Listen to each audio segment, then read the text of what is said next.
welcome to my channel. My name is Julia, and basically I restarted my channel to be like, I promise I'm wearing pants, I'm just wearing shorts, but anyway, I basically restarted my channel to be like mostly Disney related, so if you're into that type of stuff, perfect. If you're not, maybe there'll be something not Disney related, which will probably happen.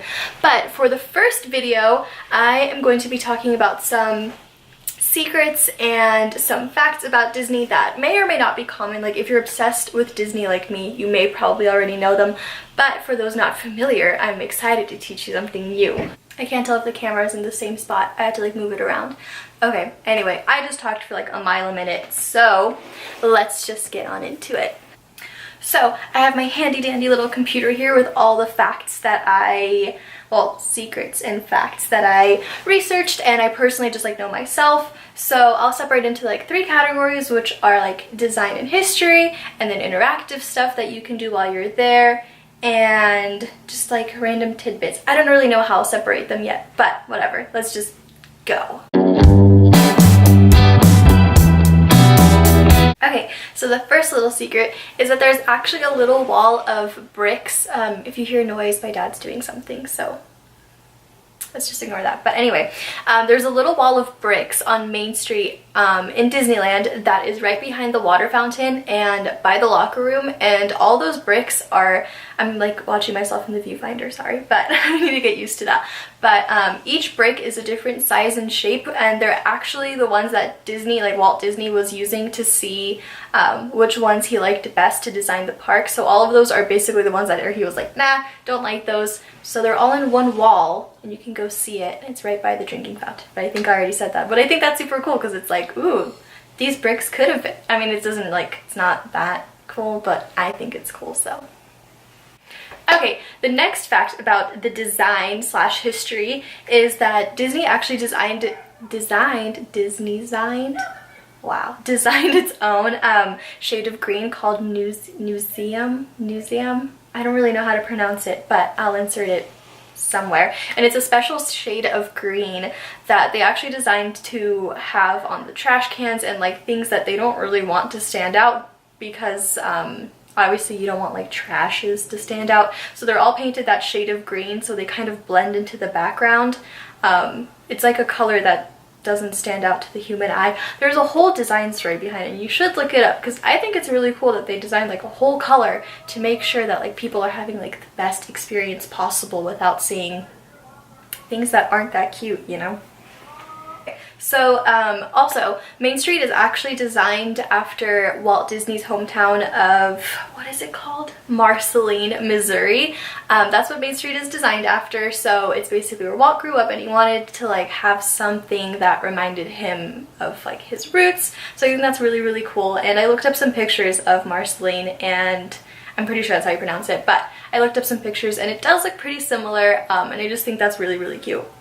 So next up, the castle drawbridge that connects like the walkway to the little castle is actually like a functioning bridge, a drawbridge.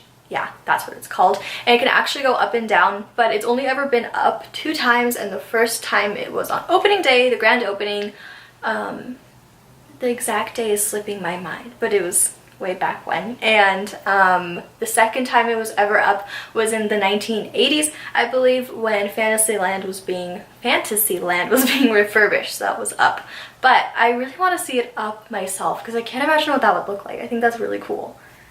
Okay, and then something that's also kind of like design is something that's on Pirates of the Caribbean, however you want to say it works. But basically, not all of the bones are obviously real human bones because that'd be really weird, but they're only real human bones supposedly are on top of the bed. It's like a red bed, it's like red velvet, and there's like the skull and crossbones on it.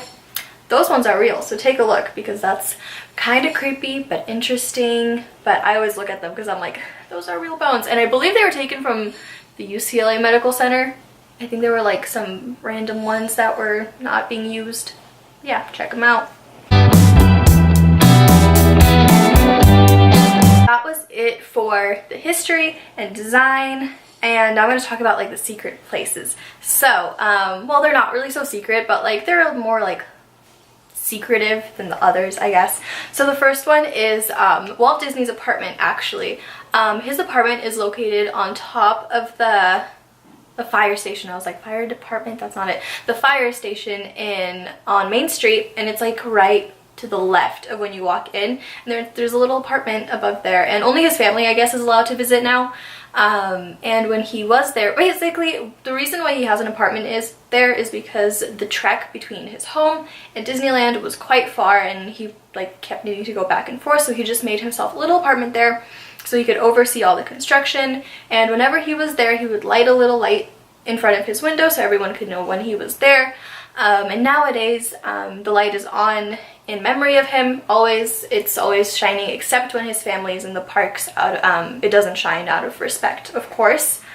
So there's that. So make sure you just look up there, because that's where Walt Disney had his apartment, which is really, really cool. The next secret place, I guess, is the Dream Suite that is right above Pirates of the Caribbean. There's like 2 staircases going up, and well, I guess it's not really secret at all, because there's like right to the right of the Pirates of the Caribbean ride, there's like a little post, and there's like a thing, and it has like a D on it, which means Dream Suite. So you probably have seen it, but basically up in there's like a VIP apartment that guests can only stay in if they win something, or if they, I don't know, I guess it's given randomly, I've read, which, you know, I would love to be the one that's given to randomly, Disney.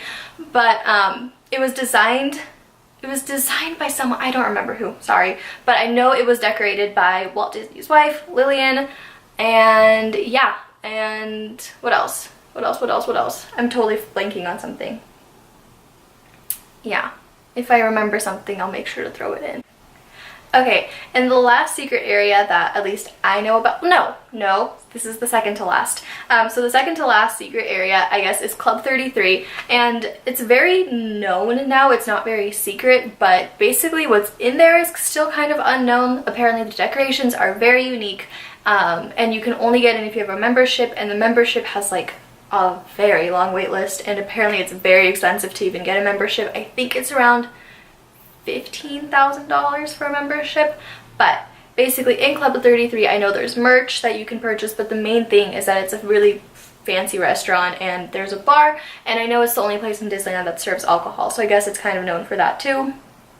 But you really can't go in unless you know someone, or you have connectors to fly, or that you have connections. So I would love to visit someday, but I don't really know anyone, so crossing my fingers. So the last secret area is the basketball court on top of the Matterhorn. I don't know if this is like quite as commonly known, but this one's like more accessible, well, to the employees, because, well, to the cast members, excuse me, to the cast members. Basically there's a basketball court on top of the Matterhorn in the top part, and it's basically for employees to go for, I said it again, oh man, it's for them to take their lunch breaks, to hang out, and there's also a ping pong table now. So I think that's really cool that there's a secretive area like that only cast members can access. So now on to my favorite part of the video, which is the interactive part. So I have not a lot, but I have enough. So the first interactive thing, which I guess is kind of interactive, but like not really, is that there's a thing, the smellinator, I don't know what it's called, but basically on Main Street and other parts of the park, I believe, I know the main one is on Main Street, there's like a pump that just sprays out scents that are appealing. Usually it's vanilla, so it like gets people to go in and get candy and ice cream, because it obviously smells really, really good. So they pump that out, and it attracts people, and it smells really good. So that's like that famous smell on Main Street. It's actually a vanilla scent that they pump out. And then around Christmas, I believe it's peppermint scented. It smells good. Okay, so the next thing in the interactive part is that there's a very special bench in front of Great Moments with Mr. Lincoln. Great Moments with Mr. Lincoln. It's in the little like lobby or entrance area, and basically the bench is where Walt Disney actually sat when he was thinking up the idea of Disneyland, which is the craziest thing ever that this was all in his head. But it's where he sat in Griffith Park when he first came up with the idea of Disneyland, and now there's a little commemorative plaque on it, and it sits right in front of Great Moments with Mr. Lincoln. So if you have the chance, definitely go take a picture on it or around it. I don't really know. I haven't actually like been there because I didn't know about this. I was doing my research, but I'm definitely gonna visit it when I go in a few weeks. Sorry, I got interrupted, so if the camera placement is like off, then that's why. But I don't remember where I was. Oh man. Okay, well anyway, the next interactive thing is that you can actually steer the Mark Twain riverboat, big white one, but there's apparently a secret phrase that you have to tell one of the cast members to actually let you go on it, but I don't know the phrase, but I plan to figure it out, but I'm not going to tell you guys if I do because that's part of the fun. So apparently if you ask nicely, then they'll tell you the instructions of how to get on it, and you get a little plaque thing, a little paper, and you can like steer it and see it. And apparently Walt Disney loved to nap on that boat, so you can see that too. But if you're deemed worthy, you can do it, so ask nicely, I emphasize. Okay, so for the last little bit of this segment, I'm going to be talking about the Indiana Jones line because that has a little bit of interactive stuff, but enough to talk about. So the first thing that comes to mind is the caution, do not pull part when you're like close to the getting on part of the ride. But yeah, there's like it says like there's a little plaque that says like caution, do not pull, and there's like a rope and crates. Obviously you pull it.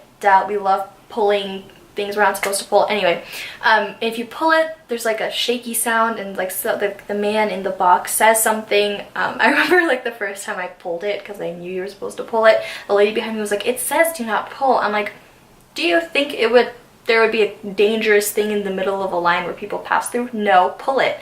So she did, and she laughed, and I was like, duh. So, you know, anyway. Oh, the second thing on the Indiana Jones line, I completely forgot to talk about this, but there's a little bit where, oh, how do I describe it? Well, you'll see it if you go in the line, but there's a part where there's like a little bridge that you pass through, and there's spikes coming through the ceiling, and there's like little skulls on the side, and if you walk through, there's little like diamond-shaped engravings on the ground, and if you see those, on the left, there's like a bamboo post, and it's curved, and if you pull it, then there's like weird sounds, and then like the ceiling kind of like drops a little, and it's quite cool. So if you go, definitely pull that too. Basically, the moral of the story is if you're on Indiana Jones, in the line for Indiana Jones, just pull everything. There's bound to be something that moves or makes a sound. I forgot to mention this in like the design part, I guess. I don't know if it's a design because they're live creatures, but there's feral cats at Disneyland. I don't know if they're feral, is that the right word? I guess cats? Just cats. They let out cats at night to catch all the mice and I guess rodents and stuff. And they're quite cute. If you walk around, and mostly towards the Big Thunder Mountain Railroad area, there are little like soiled areas. I don't know how to describe it, but you can usually see the cats lounging about there in the sun, and they're very cute, but don't pet them because that's a little weird. But I mean, you could pet them. Yeah, pet them, I guess. But they're very cute, and I think that's really cool that they actually have cats that like take care of that stuff. Like, they really have everything thought out. Really cute cats. They got everything at Disneyland.